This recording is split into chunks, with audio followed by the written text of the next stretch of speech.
look bad. But Jesus said to him, thou shalt love the Lord thy God with all thy heart and with all thy soul and with all thy mind. This is the first and great commandment. And the second is like unto it. Thou shalt love thy neighbor as thyself. Now, he was not reducing that second part as being under or separate.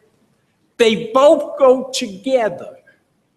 And you see, as much as we love our wives, our children, and all, do you know what worship is all about and what church is all about? It's loving God and putting him first with all your heart, with all your soul, with all your mind. And that's what it is all about. Love. That's what this kingdom is all about. Loving the white man and white woman. Loving the red man and loving the red woman. Loving the white, yellow man and yellow woman. And loving the black man and black woman. And so it is, Philadelphia, my brothers, my sister. Yes, we receive, and boy, my standing in your vestibule, I have never been so welcome to those that greeted me, even with a kiss on the cheek. Hey, they're wonderful. And it just, and I know it's hard for us to get out of our comfort zone. But my brother, my sister, we must come out of our comfort zone. I'm not asking us to not to forsake the fellowship, the love and whatnot, but we have to learn wisely.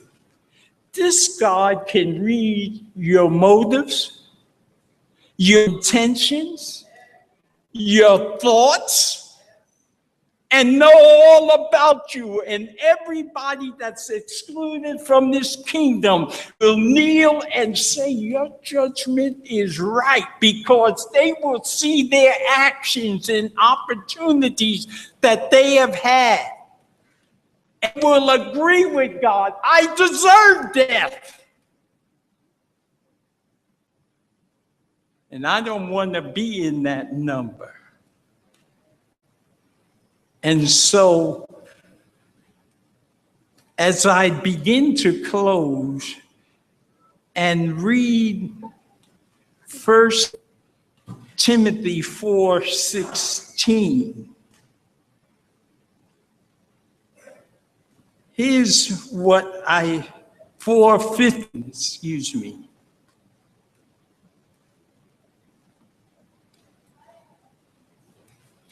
First Timothy 4:16.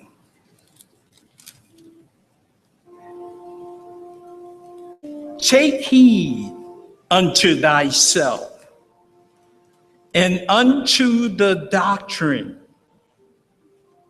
Continue in, for in doing this, thou shalt both save thyself and them that hear you. God is saying, one of the ways you're going to have certainty of being saved and living eternally is that when you reach out to others, he said, in as much as you're doing it for them, you're doing it to me. He said, that's a guarantee for you to have life.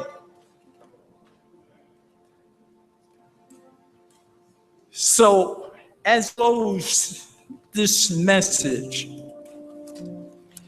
listen. Jesus, at his baptism, and he was always accustomed to hearing the voice of his Father. All of a sudden, while he's in this desert, you talk about hot that's out there. I see some of the windows open. And some of us may be sweating even. But you talk about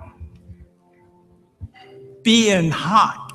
Here he is in the desert. And it's hot. He's haggard. There's no grass growing out there in the desert. It's hot. And as it is hot, no grass growing, no trees. The earth is wrinkled. The lips of Jesus is cracked. His eyes are bloodshot. He's hungry. He's worn. He's tired. And you talk about the Holocaust. When you look at those who took and threw them into a furnace. But you could see their bone through the skin. This is what Jesus did for us. And while he's 6 weeks, listen, I can't go a day without something. Give me a cracker, give me something. Here he is in the wilderness. And he's voice of it, he's talking to him. But all of a sudden, who shows up? A smooth-faced angel. And this angel knows it's the devil. And all he says to Jesus, make these stones. If you're the Son, turn these stones into bread. Listen, he created the universe. He could just lift his little finger or just say and make it with bread coming 3 times. It is written. And next the devil told him, go ahead, jump. There'll be angels that'll grab you and help you, but he knew that wasn't the will of God. And you and I will be faced with many temptations. No, it's the wrong way. But you will say, I can't do it, because it's not according to the word of God.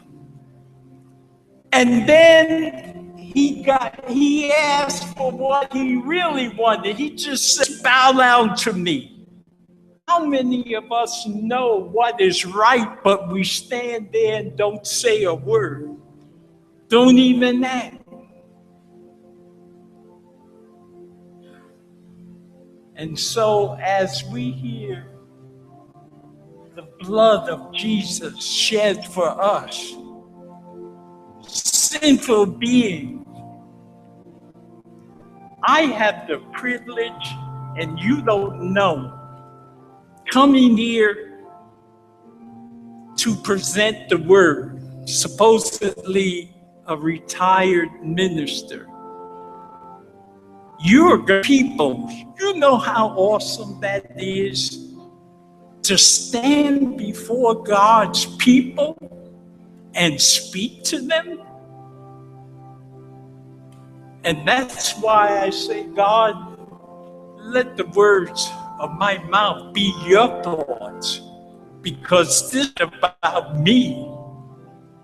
It's about challenging you to be available, that under God you make the decision, first of all, to be his true witness. A witness that if you have not made the decision to become a part of God's family, his church, that you begin to walk down and say, I will be a witness for Jesus, for God. And I'm going to take my stand and stand by his church, because it will endure forever. And the others of us who may have already done so, we want to recommit ourselves. And so I open the doors of this church with Pastor Toussaint